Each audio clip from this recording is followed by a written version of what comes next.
now this video is going to be the exercise portion of how to enhance or increase, improve pain-free or with relatively little pain to move into this upward rotation of the scapula along with abduction of the shoulder to free up the muscles that were discussed in the other video.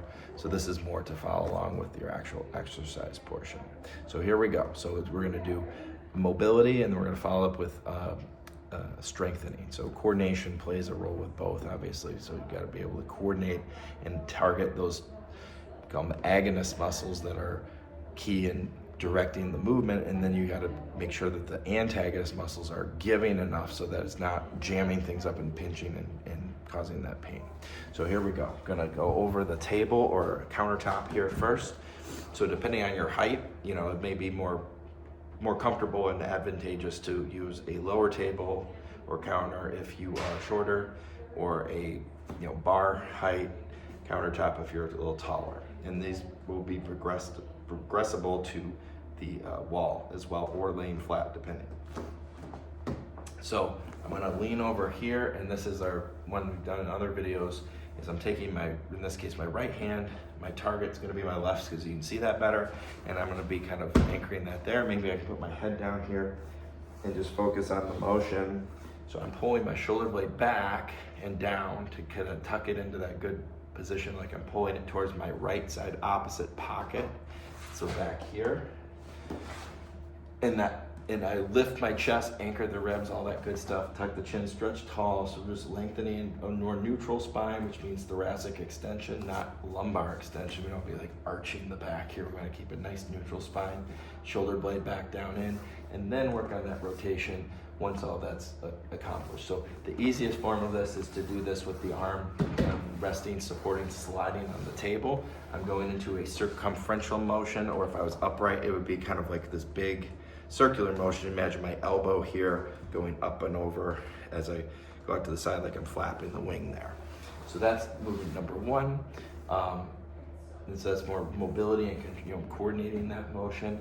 Now, if I want to provide resistance, if I simply lift my arm up, now I'm providing more resistance for my scapular muscles, but also the act of holding my fist up is rotation of working the rotator muscles, rotator cuff muscles.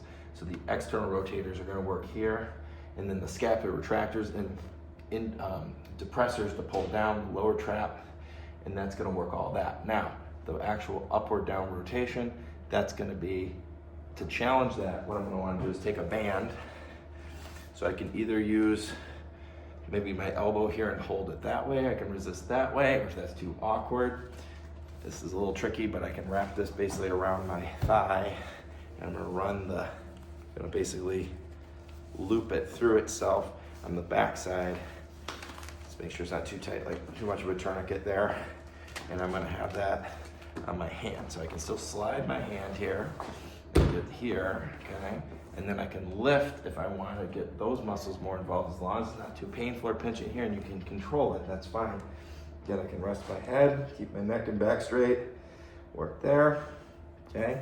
And then the final component is if I want to add more resistance for like the rotator muscles, I can take a weight, which I seem to have misplaced here, but I can take a weight, we'll just say this ball here is my weight, which can be something pretty light, like a soup can or something. And I can kind of put that in my hand as well. I can do it separately or kind of together. So I can have that weight kind of here and moving up and down like that, or without that resistance, have the weight here. Okay, so ways to progress this further, I could do this laying in like a plank position or supported with pillows here. Just the having to lift more directly up against gravity, that's a little tougher. Plus you gotta stabilize more through your core.